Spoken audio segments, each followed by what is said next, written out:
For most of us, home exists as a sanctuary that keeps the world outside at bay. For some, eerie sounds and visions turn their safe havens into prisons of fear. They believe that ghosts are living out a curse to inhabit their homes, forcing them to confront the haunting terror of the unexplained.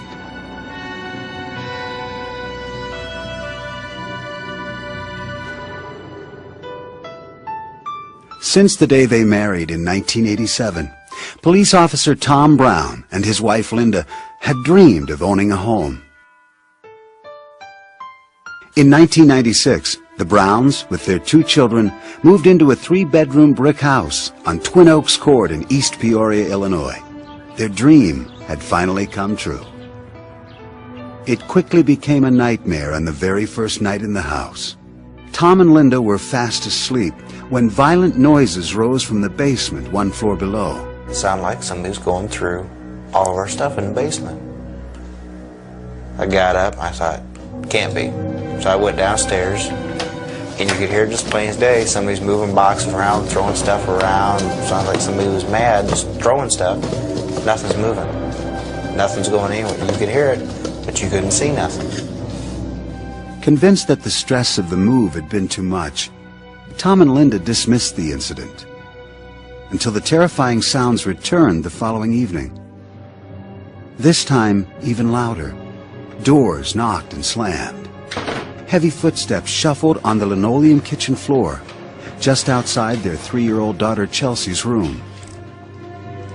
I heard squeaks on the floor, and it was just like someone was walking in the floor. I kept hearing these noises again. I was just really scared. And I went back in, I sat on the edge of her bed, and I still didn't see anyone out there, but I heard the noises, and it was unbelievable.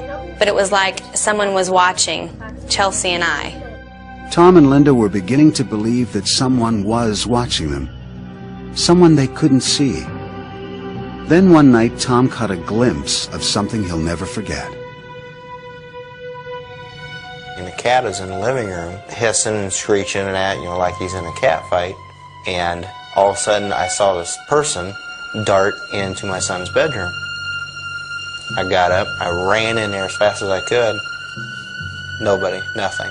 I checked the closet, checked the bed, checked everything, and there was nobody anywhere. The Browns, who had always been skeptical about ghosts, began to fear that their new home was haunted. I tried to be rational about it and try to figure out what was going on, and I never could come up with anything. Frightened by the strange occurrences, Linda, who had become a believer, desperately wanted to move. I had it. I told Tom this was our first house, and I said, we're moving. We are moving in springtime. I said, that's it. I can't handle hearing things all the time and scaring me half to death. Tom, still searching for an explanation, went across the street to talk to Shirley Venyak. Her son had sold the house to Tom. Well, I asked Shirley about noises or ghosts or anything in that, and she had got this dumbfounded look on her face like, I can't believe you said that. And then she said, you hear him too. Shirley told Tom that her parents had built the house and lived there until the late 70s. Her father, Stuart Wall, known as a caring and generally happy man, suffered a stroke in 1974 that left him disabled and deeply depressed. The thought of being a burden to his family gnawed away at his will to live.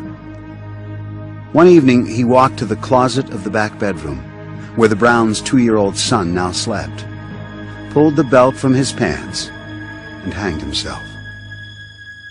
Shirley discovered her father barely alive and cut him down. As he lay dying in her arms, she thought he was trying to say, I'm sorry. He never did. Shirley told Tom she believed the spirit of her father was trapped in their house, still trying to say, I'm sorry. The story finally convinced Tom that he and his family were living with the ghost of Stuart Wall. Tom felt helpless with nowhere to turn, until he read in the local papers about a man who investigated hauntings. Rob Conover, a former private investigator, used to dismiss those who believed in ghosts. Until one night when he set out to prove that a so-called haunted building was a fraud. I was very sure there was nothing there, and things started to happen to prove otherwise. I walked through the door, and as I did, it felt like thousands of little cold icicles blew through me. And it got quiet. And I said, they're gone. And I think it was at that point, I said, there's something to this. And when I came out the next morning, I had a whole different attitude. This experience made Conover a believer, forcing him to change his title from private investigator to paranormal investigator. From then on, he devoted himself entirely to ghost busting. After he spoke with Tom about the supposed ghost of Stuart Wall, Conover reluctantly agreed to investigate. There are a lot of times I have to go tell people, no, you don't have a spirit, this is what's making the noise, whether it be a unruly refrigerator or air circulating through the vents at a certain time, causing a sound that sounds almost human-like footsteps or moaning or screaming or things like that. The Ghostbuster claims, however, that he can tell when a ghost is real. He says he is sensitive to what he calls energies in houses that contain spirits. He searches for supposed cold spots, which he says signal the presence of a ghost.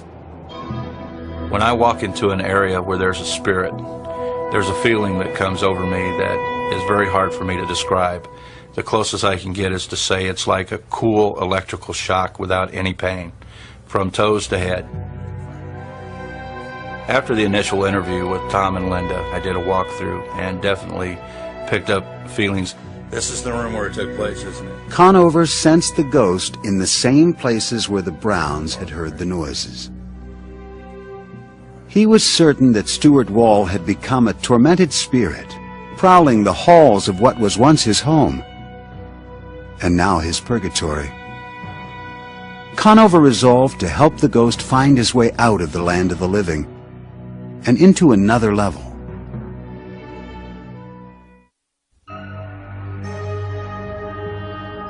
Paranormal investigator Rob Conover arrived at the Browns' house armed with equipment to do battle with the ghost of Stuart Wall. 20 years before, Wall had committed suicide in the back bedroom.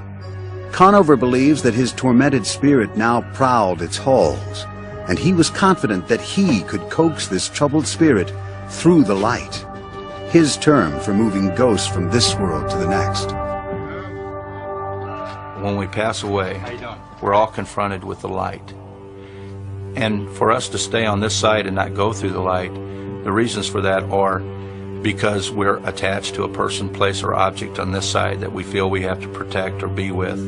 Conover and his assistant began to walk through the house looking for Stuart's presence. Tom Brown, the owner of the home, and Shirley Vaniak, Stuart's daughter, followed closely behind them. I felt Stuart's presence. These stockings began to go back and forth by themselves.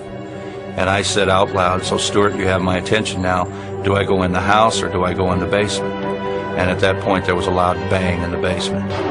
So we went down into the basement and his presence felt big time. They focused a video camera on the room, lit several candles, and turned out the lights. With the Bible in his hand, Rob called out to the spirit, asking it to show itself to Tom and Shirley. Stuart, I know you're down here. I explained to Stuart that God is a merciful God, and Stuart had been a good person all of his life. He had helped many, many, many people, and I believed that God had a place for him on the other side and was waiting for him. After more than an hour, the supposed ghost still had not responded to Conover, but the investigator was certain of the spirit's presence. I could see Stuart's ectoplasm. The ectoplasm is the energy that goes in front of a spirit that helps him move through the air. It's made up of electricity and energy. And I was able to see that. Again, he pleaded with the spirit to appear, now worried that it might totally ignore his request. And when I had about reached the end of my rope is when the hallway in the basement filled with this beautiful blue light that was very dense. You couldn't see through it at all. I didn't see the light at first until Shirley nudged me and said, "See, look." And then I moved my head over and saw it, and if I would never saw it, I'd never believed it had happened. To me, it was like a bluish green light. It was extremely light, bright, like a welder welding. Then, in a matter of seconds, the blue light faded away. It was at that point that I took my Bible and I stood up and made contact with Stuart and helped Stuart cross over into the light. The house felt like you had 150 guests in the house and just cram-packed and you couldn't fit another person in, and all of a sudden everybody just left and shut the lights off. It was just a very empty feeling, like nobody was there no more. And you was all by yourself. Conover says at that moment the ghost of Stuart Wall left the house forever. The investigator immediately turned to the camera, excited about seeing the event on tape. This is what they saw. Yeah. Guys. Well, look at the light. Tom, being a policeman, said, "I want to look at your videotape because I know that light's on the videotape." We put the videotape in, you heard our conversation, but there was no light on the videotape. And Shirley said, "Why?" And I said, "Because we were the only ones meant to see that light." Since that night, calm has returned to the house on Twin Oaks Court. The mysterious sounds and terrifying visions are gone.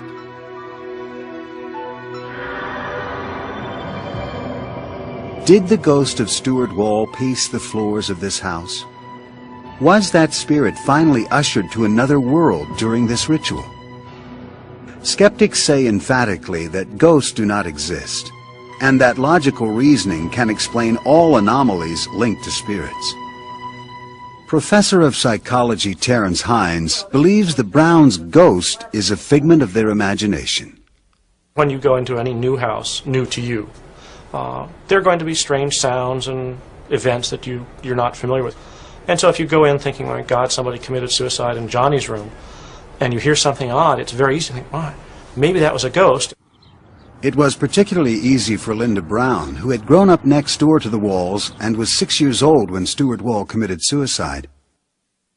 As a child, she didn't know how he died, but as an adult, she learned the tragic truth. Hines thinks this must have contributed to Tom and Linda's conclusion that the strange sounds and visions were caused by a ghost. Hines says this is natural. The human mind is actually pre-programmed to enforce order onto strange experiences. The human brain is set up to create perceptions, especially when we're faced with kind of random nebulous stimuli.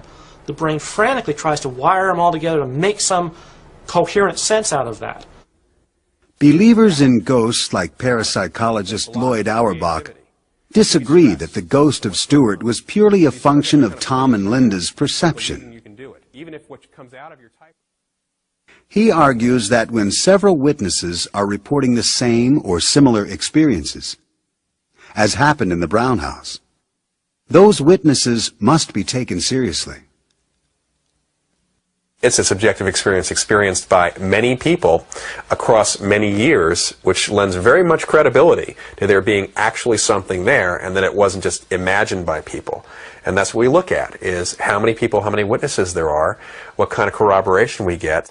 Witness testimony in hauntings seems to be fairly consistent. Eyewitness testimony is unconvincing because you can get eyewitnesses who will swear on the proverbial stack of Bibles that they've seen things that we clearly know don't exist. For example, you can find, if you go back to the Middle Ages, you can find people who swear that they saw witches flying on broomsticks across the sky.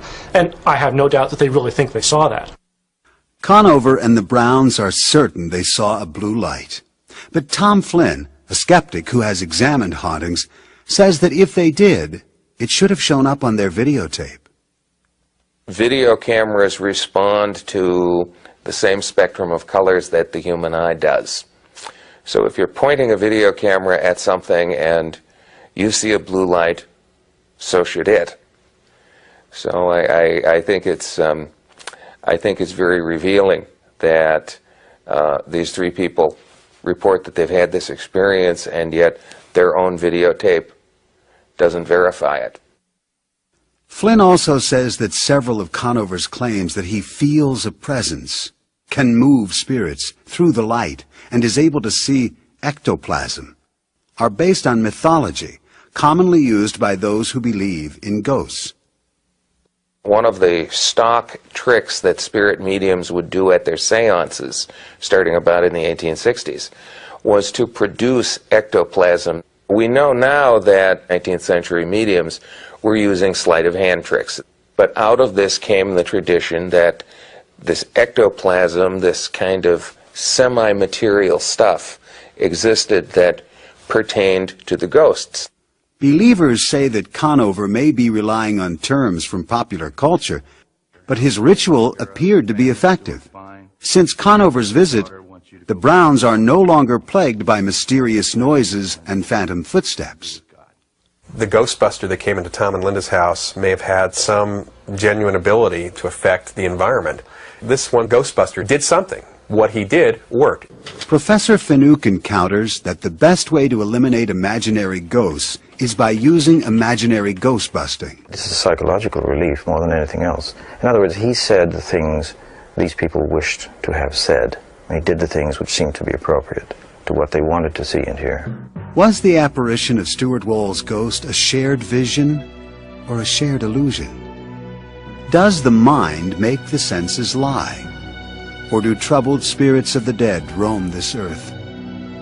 The answer depends on your belief in the supernatural. For some who say ghosts haunt their lives, relief comes when the spirit leaves or the victims depart. For others, no house can be a home. For these families, there is no respite and no escape.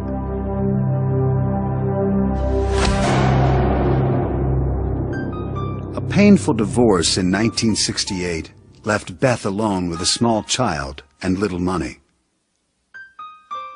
She was rebuilding her life when she met Bob Batesel a few years later. They fell in love, got married, and Bob adopted Beth's daughter, Leah.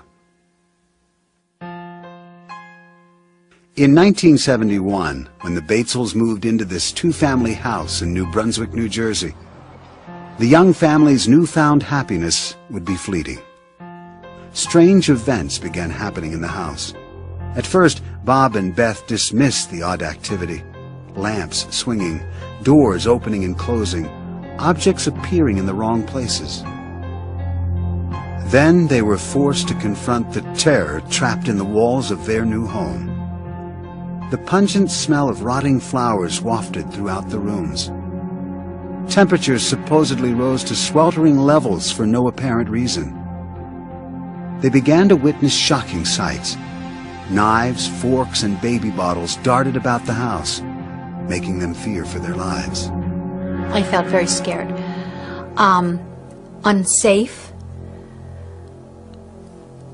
undermined. You didn't know what was coming next, and that's a very undermining feeling of never knowing that the ground or the rug is being pulled out from under you. So you didn't know what to expect, so you were always aware. So the stress level was very high. The ghastly events escalated. The Batesels claimed they were attacked by small objects hurled about the house by unseen forces.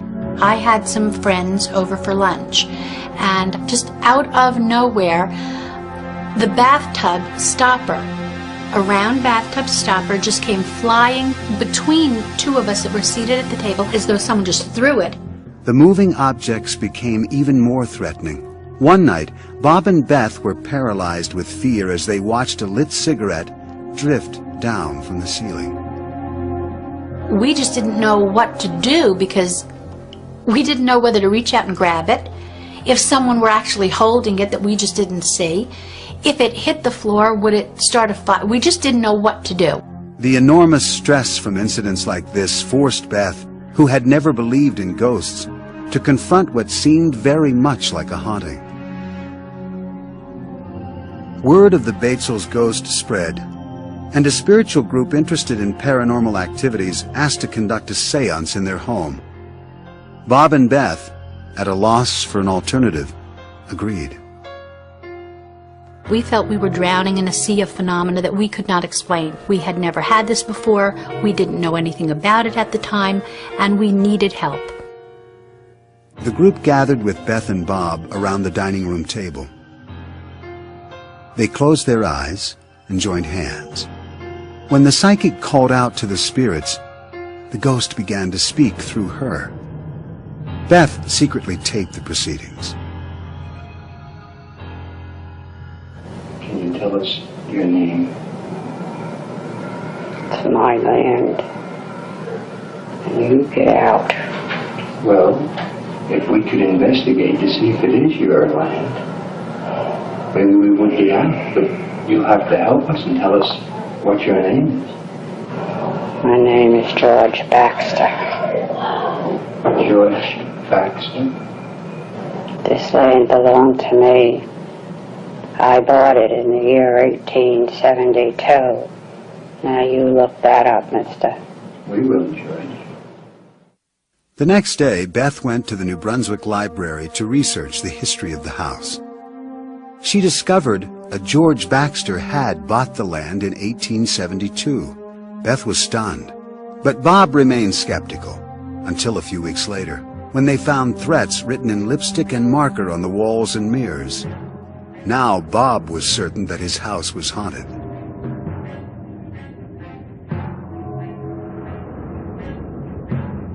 The angry ghost became brazen, scribbling harrowing messages to the family. What you see here are the actual notes that Bob claims were written by the ghost. As the alleged hauntings escalated, the Batesels could no longer keep their 8-year-old daughter safe from the ghost. I knew something was going on.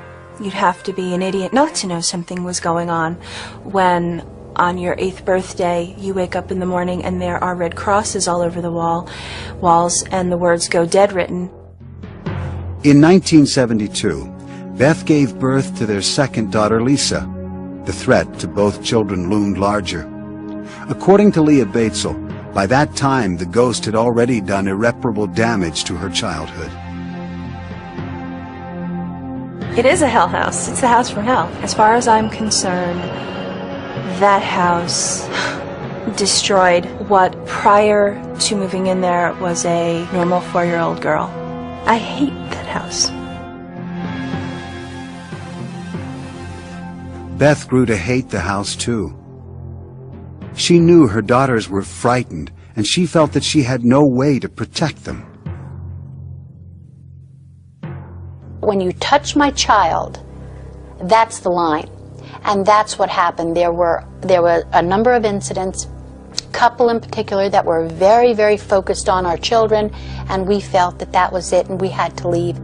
Unwilling to do battle with their ghost any longer, the Batesels packed up all their belongings and moved, certain they were leaving the violent spirit behind.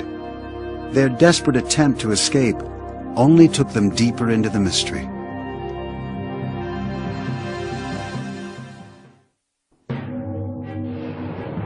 Bob and Beth Batesel and their 2 young daughters fled their home in New Brunswick, New Jersey, believing they were escaping the terror of the ghost that haunted them there.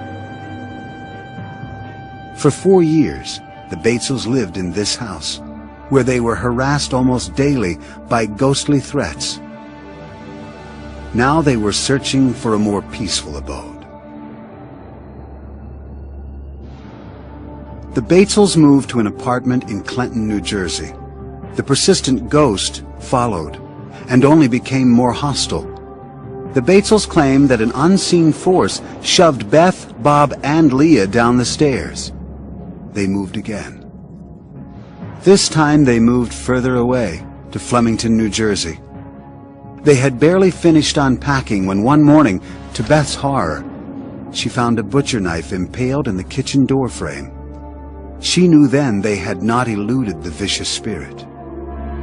Once again, we moved into a new place, hoping that the phenomena was over and it would have stayed far behind us, and we could just pick up where we always were, trying to be a normal family. From 1971 to 1985, Bob and Beth moved 11 times, and their lives were anything but normal. We lost friends because we couldn't explain anything, and everybody was looking for an explanation. Everybody would blame us. It's happening to you, therefore, it's your fault. With no one to turn to, they united to battle their demons. They built their last house from the ground up in Lake Ariel, Pennsylvania, hoping the fresh start would finally eradicate the ghost. It didn't. The first weekend after moving into the Lake Ariel home, a ghost left the Batesels a most horrifying welcome.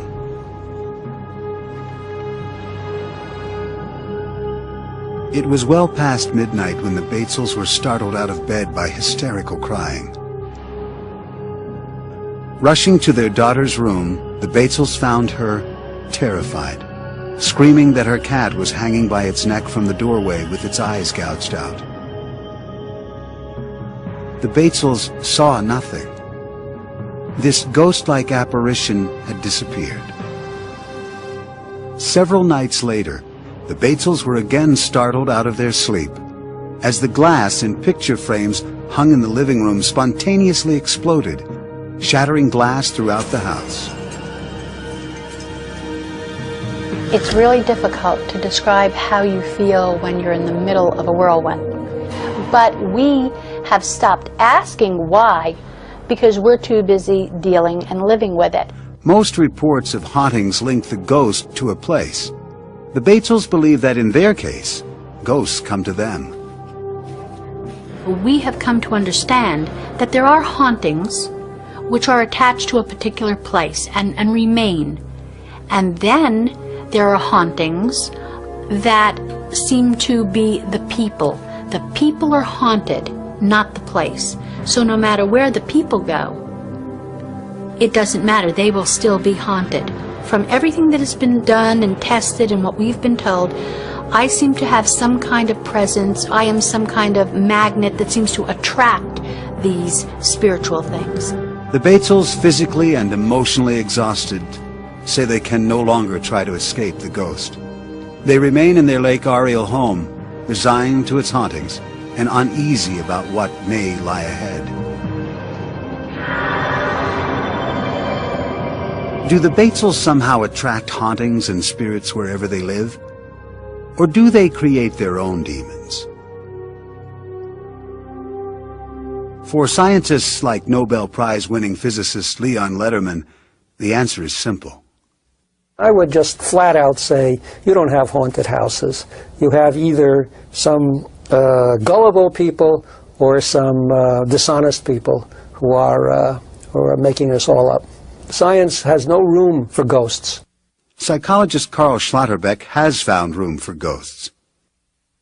He investigated the Batesel stories, came to support the family's claims, and joined Beth Batesel in co-authoring a book about her experiences.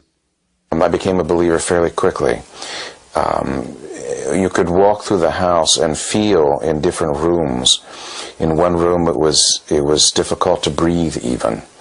And recordings made in that room were fainter than they were in the rest of the house. In other places you could feel things in the air. Schlotterbeck believes the Batesels found ghosts at each of their households because the entities were attracted to certain inviting qualities in Beth Batesel. One investigator referred to her as an undeveloped psychic, perhaps. Other people have just referred to her as a magnet, that her warmth and her caring about people actually extends into the other world, and that lost souls who haven't crossed on find her a warm and comforting presence to be around. Lederman points out that none of this is scientifically verifiable. The scientific method demands much more than impressions and feelings to validate a claim. To claim that I see this, I have to prove it. The burden is on the owner of that site or the writer of the book. And in 400 years of innumerable claims, no one has ever succeeded in convincing the scientific community. Parapsychologist Lloyd Auerbach finds proof in the Batesels' reports of objects floating and moving through the air. He says that when some people are under stress, Their energy can levitate objects. It's a phenomenon called psychokinesis.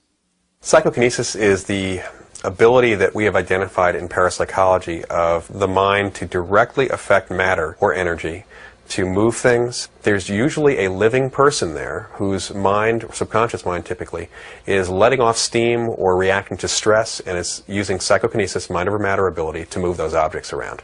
Laboratory study after study has tried to find evidence for psychokinesis and hasn't found it. The, again, eyewitness reports of something moving from here to there are very unreliable. Many scientists think psychology offers the best explanation for the happenings at the Batesel households. Psychologist and retired Professor Robert Baker says that in over 50 years of investigating claims of hauntings, he's found ghosts in only one place. In the human mind. It is an invention of the human mind, and they have invented ghosts because ghosts provide a great deal of psychological satisfaction to the people who believe in them. It fills a gap, a void in their lives. Finucane suggests it may be easier for Beth to confront imaginary ghosts than face real issues. Ghosts can be used by particular members of the family for their own purposes as a method of self-defense, if you like, psychological self-defense, when things are going badly in the rest of the family's existence. Perhaps this is a way of seizing upon some degree of certainty for those people involved, or those individuals involved. Perhaps this is a way that Mrs. Batesel, in her own case, chose to solve some of her dilemmas as they arose in her family. Are the more than 20 years of the Batesels family's supposed hauntings the work of active spirits or an overactive imagination? Skeptics and scientists point to the lack of compelling evidence for the Batesels' claims. Believers note simultaneous sightings of ghostly events and knives driven into door frames. And they see the work of the unexplained.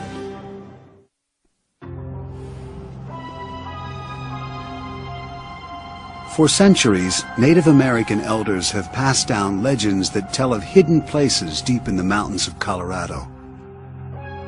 For the spirits of the dead, these sites are sacred portals that provide passage in and out of this world to the next. For the living, these places are mysterious gateways that offer a glimpse of the unknown.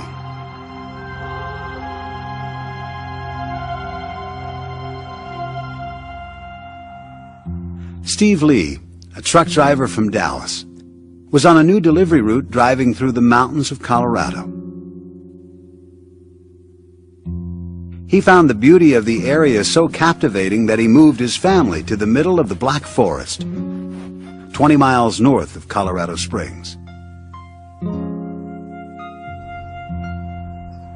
He bought a log cabin on 5 acres of land, and the boys quickly took to roaming the woods. The forest gave the children a sense of freedom and adventure. Steve took many pictures of his sons to send back to his friends and relatives in Dallas.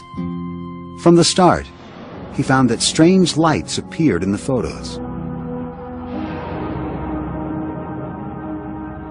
I noticed orange beams following around one of my youngest son, and my oldest son I would notice a greenish glow following him around.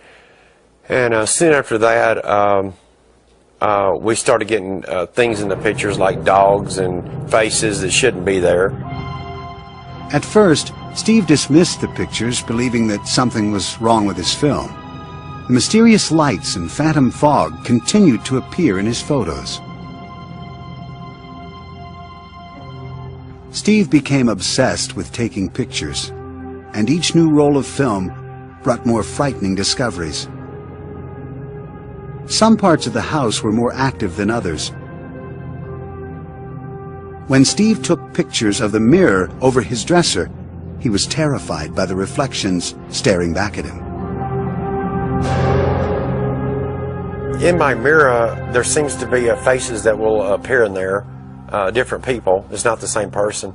A face will appear in the mirror and it will dissipate, and then another one will appear and it will dissipate. Steve refused to believe he had ghosts. He installed security cameras around the house, hoping to find evidence that the lights and fog were man-made. The cameras didn't pick up anything unusual, but Steve continued to be haunted by images he could not understand. He decided to contact Bill Gibbons, an electronics specialist and an amateur investigator of the paranormal. Gibbons arrived with his own video camera. In the evening, he placed the camera in the woods outside the house. This is the actual videotape recorded that night, which revealed a mysterious array of lights.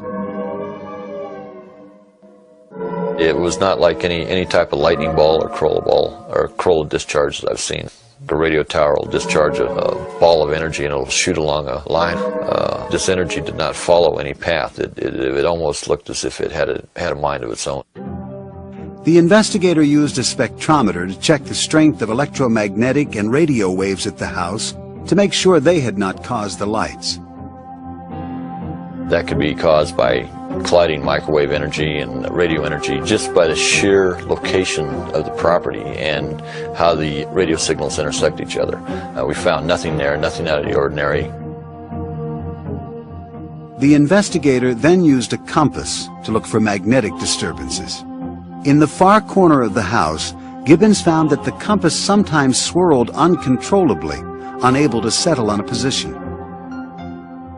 Gibbons had worked with energy of all kinds. This kind had him mystified. He finally accepted the idea that Steve Lee's house was haunted. The amount of seemingly random energy and the number of faces in the mirror made him wonder if the log cabin might be sitting atop a spiritual passageway from this world to the next, a so-called portal of famous Hopi Indian legends. The Native American Indians have prophecies of rainbow winds, which is a dimensional portal that they can travel through. Portals and things like these have a significance as pathways and conduits that spirits travel through. Steve Lee still refused to believe that his home could be haunted, but the portal legend intrigued him. He contacted Dennis Houck, an investigator of haunted houses who knew about portals. Hopi Indians and people who believe that in the Black Forest area, which goes back quite a long way, that there is traditionally some type of portal that was open to the other side, and literally hundreds of spirits have gone through. Lee invited Houck to examine his home. The investigator arrived with an infrared camera, capable of revealing energy on film. It shows gradients of invisible energy as different colors. Houck took infrared pictures around the house and collected what he considered possible proof of a ghostly presence. We get all these types of energies when we take pictures on the Lee property. Then if we look at them, enlarge them, without enhancing them in any way, just enlarge them, there's pictures, faces, really truly identifiable pictures of faces. These really are faces of entities or some type of energy forming. They're within these electromagnetic or infrared phenomena that we're picking up. The strange energy depicted on the infrared film surprised even Houck. Steve Lee still had no earthly explanation for the strange apparitions. The Lees still live in their cabin in the mountains, and they claim that their photographs still show the mystifying lights and the eerie faces. Traces of spirits traveling in and out of this world to the next.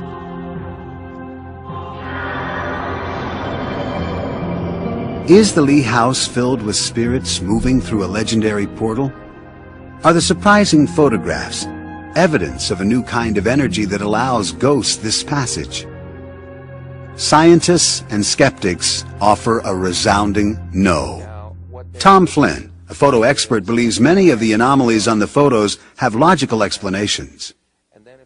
I've examined the Lee pictures, and I find far more evidence of common camera problems than of the supernatural. I think that most of these mysterious fogs are various items, including the camera's own strap, that stray very close to the camera, so close that they go out of focus, so close that they're blasted bright white by the on-camera flash. It also creates a lot of lens flare. And that's where you get the characteristic little round transparent circles that kind of glow whitish. Those who believe that this Colorado house may be sitting on top of a spiritual gateway say that Lee's photos may have captured the portal in action. I believe photographs can catch things. I've seen photographs that have cut other dimensions before at other places. And be it through a mirror or through some type of very, very fast-speed film, we see ghosts or have ghost apparitions in certain areas because the energies there allow that materialization to happen. Physicist Leon Letterman argues that if believers say there is an energy portal at the Lee house, then they must base their claims on accurate principles of science, not ghostly photographs. There are many, many unknowns in science, but there's a difference between a scientific unknown and a claim that there are sacred spots or haunted houses which can't be authenticated by science. They're just natural phenomena that are misinterpreted by people who desperately want to believe that and have no idea of how science works. Neuroscientist Dr. Michael Persinger does know how science works. He says that geophysics can explain the mysterious lights on Steve Lee's property. When you have geophysical forces focused, even small ones, little teeny ones from the point of view of geophysics, but when you focus them into a small space for a brief time, you can get tremendous magnetic fields generated. If that takes place, you can get fluorescent and light thresholds generated, very much like a will-o-wisp or electrostatic discharges. And if it's above the luminogenic threshold, you can photograph like any other kind of electrostatic phenomena. Persinger says that these strange anomalies in the Earth's natural electromagnetic field are found in many supposedly haunted sites. And sometimes they intersect with the brain waves of people who live there, producing haunt-like feelings. It's a theory he has tested in his Sudbury, Ontario laboratory. Many of the kinds of patterns of fields that are generated in haunted areas that we have found are very complicated. Brief, transient fields, erratic shape. If these forces stimulate the brain, you could have feelings of a presence, the sounds of footsteps or movements or voices, and of course that ever-present presence, that there's something looking at you. All of these symptoms mirror events described by the Browns at the height of their supposed haunting. This might also explain why Beth Batesel is not able to escape the ghosts that have haunted her for more than 20 years. Certain highly creative people are more sensitive to these mysterious geophysical forces than others, a fact that for many believers justifies their claims of ghostly encounters. Even though people are sensitive, it does not mean that they're crazy. It surprises me the number of people that have come out of the woodwork to tell me about a light that they've seen in a dark room or a deceased relative that has come back to visit them. And so that this is a much more common phenomenon than we think, but people are hesitant to talk about it because of the implication of some kind of psychopathology. Some skeptics think that belief in ghosts persists even in the face of scientific skepticism because it stands as such a deeply held cultural belief.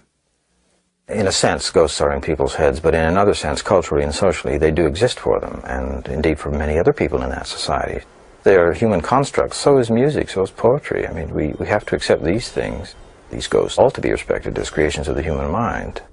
Believers object to the idea that ghostly encounters are creations of the human mind. Rather, they insist that hauntings deserve respect because the restless spirits are real. When you come face to face with it, then you have to deal with it as reality, because when you're face to face with something, it is reality. From restless spirits to ghostly gateways, hauntings have the power to instill terror and fear in those who believe in them. Is the ghostly presence actually the work of our own creative minds? Or is it the labor of troubled spirits cursed to roam the earth? For those who have experienced a haunting presence, They know they are living on the threshold to the unexplained.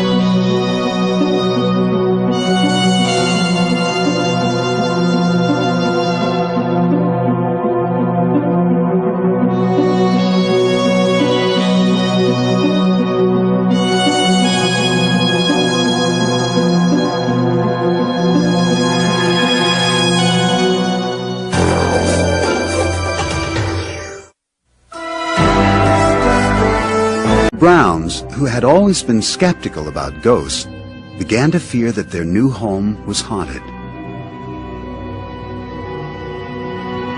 I tried to be rational about it and try to figure out what was going on, and I never could come up with anything. Frightened by the strange occurrences, Linda, who had become a believer, desperately wanted to move. I had had it. I told Tom this was our first house, and I said, we're moving. We are moving in springtime. I said, that's it. I can't handle hearing things all the time and scaring me half to death. Tom, still searching for an explanation, went across the street to talk to Shirley Venyak. Her son had sold the house to Tom. Well, I asked Shirley about noises or ghosts or anything in that, and she had got this dumbfounded look on her face like, I can't believe you said that. And then she said, you hear him too. Shirley told Tom that her parents had built the house and lived there until the late 70s. Her father, Stuart Wall, known as a caring and generally happy man, suffered a stroke in 1974 that left him disabled and deeply depressed. The thought of being a burden to his family gnawed away at his will to live. One evening, he walked to the closet of the back bedroom, where the Browns' 2-year-old son now slept, pulled the belt from his pants, and hanged himself. After he spoke with Tom about the supposed ghost of Stuart Wall, Conover reluctantly agreed to investigate. There are a lot of times I have to go tell people, no, you don't have a spirit. This is what's making the noise, whether it be a unruly refrigerator or air circulating through the vents at a certain time, causing a sound that sounds almost human-like footsteps or moaning or screaming or things like that. The Ghostbuster claims, however, that he can tell when a ghost is real. He says he is sensitive to what he calls energies in houses that contain spirits. He searches for supposed cold spots, which he says signal the presence of a ghost. When I walk into an area where there's a spirit, there's a feeling that comes over me that is very hard for me to describe. The closest I can get is to say it's like a cool electrical shock without any pain, from toes to head. After the initial interview with Tom and Linda, I did a walkthrough and definitely picked up feelings. This is the room where it took place, isn't it? Conover sensed the ghost in the same places where the Browns had heard the noises. He was certain that Stuart Wall had become a tormented spirit, prowling the halls of what was once his home, and now his purgatory. Conover resolved to help the ghost find his way out of the land of the living and into another level. Discovered her father barely alive and cut him down. As he lay dying in her arms, she thought he was trying to say, "I'm sorry." He never did. Shirley told Tom she believed the spirit of her father was trapped in their house, still trying to say, "I'm sorry." The story finally convinced Tom that he and his family were living with the ghost of Stuart Wall. Tom felt helpless with nowhere to turn until he read in the local papers about a man who investigated hauntings. Rob Conover, a former private investigator, used to dismiss those who believed in ghosts, until one night when he set out to prove that a so-called haunted building was a fraud. I was very sure there was nothing there, and things started to happen to prove otherwise. And I walked through the door, and as I did, it felt like thousands of little cold icicles blew through me. And it got quiet. And I said, they're gone. And I think it was at that point I said, there's something to this. And when I came out the next morning, I had a whole different attitude. This experience made Conover a believer, forcing him to change his title from private investigator to paranormal investigator. From then on, he devoted himself entirely to ghost busting.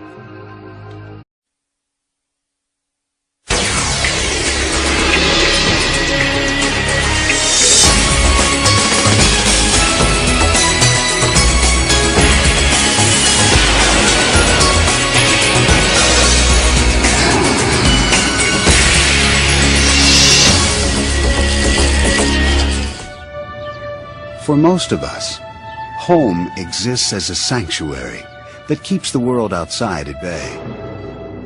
For some, eerie sounds and visions turn their safe havens into prisons of fear. They believe that ghosts are living out a curse to inhabit their homes, forcing them to confront the haunting terror of the unexplained.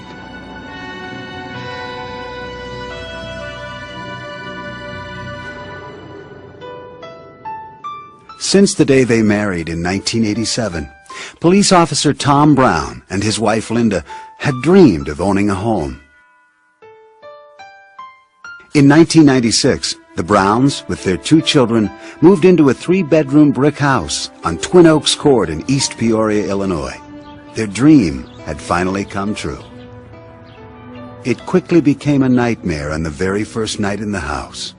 Tom and Linda were fast asleep when violent noises rose from the basement 1 floor below. It sounded like somebody was going through all of our stuff in the basement. I got up, I thought, can't be. So I went downstairs, and you could hear just plain as day, somebody's moving boxes around, throwing stuff around. It sounded like somebody was mad, just throwing stuff. Nothing's moving. Nothing's going anywhere. You could hear it, but you couldn't see nothing. Convinced that the stress of the move had been too much, Tom and Linda dismissed the incident until the terrifying sounds returned the following evening. This time, even louder. Doors knocked and slammed. Heavy footsteps shuffled on the linoleum kitchen floor, just outside their 3-year-old daughter Chelsea's room. I heard squeaks on the floor, and it was just like someone was walking in the floor. I kept hearing these noises again, and I was just really scared. And I went back in, I sat on the edge of her bed, and I still didn't see anyone out there, but I heard the noises, and it was unbelievable. But it was like someone was watching Chelsea and I. Tom and Linda were beginning to believe that someone was watching them, someone they couldn't see. Then one night, Tom caught a glimpse of something he'll never forget. And the cat is in the living room, hissing and screeching and that, like he's in a cat fight. And all of a sudden, I saw this person dart into my son's bedroom. I got up, I ran in there as fast as I could. Nobody, nothing. I checked the closet, checked the bed, checked everything, and there was nobody anywhere.